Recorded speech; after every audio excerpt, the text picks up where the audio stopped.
కాంగ్రెస్ అధికారంలోకి వచ్చి 18 నెలలు గడుస్తున్నప్పటికీ హామీలను పూర్తి స్థాయిలో అమలు చేయలేదన్నారు ఎమ్మెల్యే పద్మారావు. కళ్యాణ లక్ష్మి చెక్కులతో పాటు తులం బంగారం ఇవ్వకపోవడం శోచనీయమన్నారు. సికింద్రాబాద్ సీతాఫల్ మండిలో లబ్ధిదారులకు చెక్కులు అందించారు. తెలంగాణ రాష్ట్రం అప్పుల పాలైందని, తనను కోసినా డబ్బులు ఇచ్చే పరిస్థితి లేదని ముఖ్యమంత్రి వ్యాఖ్యానించడం పట్ల ఆయన అభ్యంతరం వ్యక్తం చేశారు. ముఖ్యమంత్రి స్థాయిలో ఉన్న వ్యక్తి ఇలాంటి వ్యాఖ్యలు చేయడం వల్ల తెలంగాణకు వచ్చే పెట్టుబడులు, అభివృద్ధికి ఆటంకం ఏర్పడుతుందని పద్మారావు విమర్శించారు.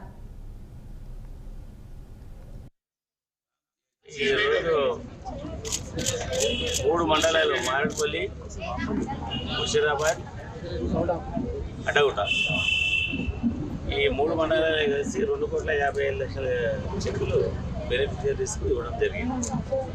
ఈ స్కీమ్ గతంలో కేసీఆర్ గారు ఒకసారి వరంగల్లో మ్యారేజ్ పోయినప్పుడు అక్కడ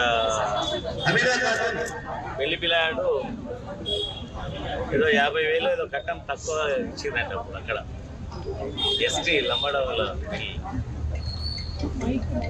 అవి కరెక్ట్ ఇచ్చేదానిక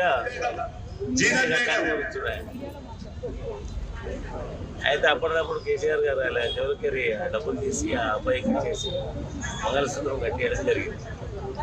అప్పుడు ఆ రోజులలో డిసైడ్ అయ్యాడు ఏమని అంటే పేదోళ్ళకి ఇట్లా ఇబ్బంది, 50,000 మొట్టమొదటి పెట్టారు, ఆ తర్వాత 75,000, ఆ తర్వాత 1 lakh తీసుకొచ్చి అంతంతనన్నా ఆ బెనిఫిషరీస్ ఇస్తే ఆ పేదోళ్ళకు ఏదైనా ఆర్థిక సాయం చేసినట్టు అవుతుంది, వాళ్ళ సహకారాన్ని అందించినట్టు స్కీమ్ మొదలు పెట్టడం జరిగింది.